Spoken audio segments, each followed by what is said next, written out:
আসসালামু আলাইকুম, সবাই কেমন আছেন? আশা করি সবাই ভালো আছেন। তো আবারও চলে আসলাম নতুন একটি হ্যান্ডপিনের ভিডিও নিয়ে।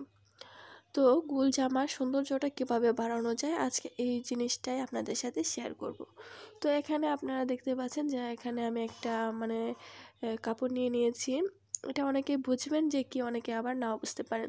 তো প্রথম দিকে যারা বুঝেছেন অবশ্যই কমেন্ট করে জানাবেন। এখানে আমি বলে দেই, এটা হচ্ছে গিয়ে গোল জামাতে, যেহেতু ছোটো বাচ্চার জন্য আমি একটা গোল জামা তৈরি করেছি, গোল জামাতেও হ্যান্ড প্রিন্ট করেছি। তার সাথে ম্যাচিং করে ভাবলাম যদি একটা বেল্ট তৈরি করা যায় তাহলে কিন্তু জামাটি দেখতে আরও বেশি সুন্দর লাগবে। আর বেল্টের মাঝে যদি হয় যে হালকা পাতলা কিছু প্রিন্টের কাজ, তাহলে তো দেখতে আরও বেশি সুন্দর লাগবে। তো এই কাজটাই ভাবলাম আমি আপনাদের সাথে শেয়ার করি।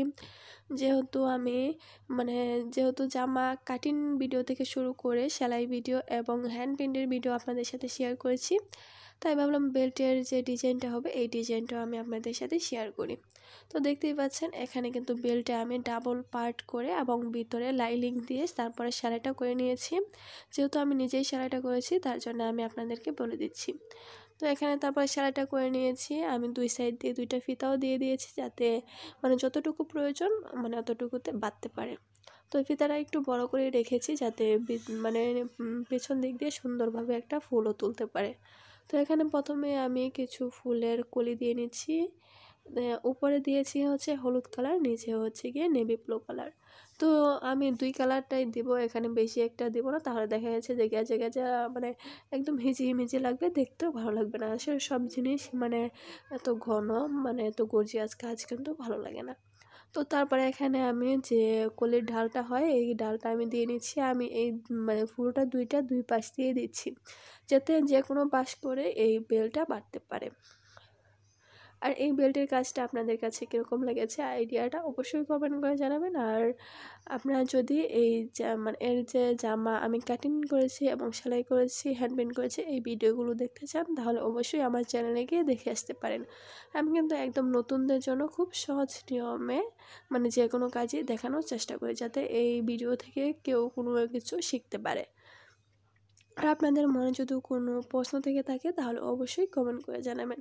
আর আমার চ্যানেলে যারা নতুন আছেন তারা কিন্তু আমার চ্যানেলটিকে সাবস্ক্রাইব করে দেবেন এবং ভিডিওটি ভালো লাগলে ভিডিওতে লাইক দিয়ে দেবেন। ফেসবুক থেকে দেখে থাকলে পেজটিকে ফলো দিয়ে রাখবেন, যাতে পরবর্তী ভিডিও ছাড়ার সাথে সাথে আপনাদের মোবাইলে নোটিফিকেশন চলে যায়। তো তারপরে এখানে আমি পাতাও দিয়ে নিচ্ছি যাতে দেখতে আরও বেশি সুন্দর লাগে। তো দেখতেই পাচ্ছেন আমি কিন্তু সেমভাবে দুই পাশে পাতা দিয়ে দিচ্ছি এবং এখন যে কাজটা করছি এই কাজটা করার কারণে কিন্তু এই ফুল এবং ডিজাইনটার সৌন্দর্য কিন্তু আরও বেশি বেড়ে যায়। তো দেখতেই পাচ্ছেন এই উপরে যে কলি বলেন বা ফুলের বলেন, উপরে যে একটা রেণু বা কী বলে এটাকে আসলে সঠিক আমি জানি না, এই জিনিসটা দেওয়ার পরে কিন্তু ফুলের ডিজাইনটা আরও বেশি বেড়ে গেছে। তো তারপরে পাতার মাঝখানে ভাবলাম যে হলুদ কালার দিয়ে কিছু রং দিয়ে দেওয়া যাক, তাহলে দেখতে আরও বেশি সুন্দর লাগে।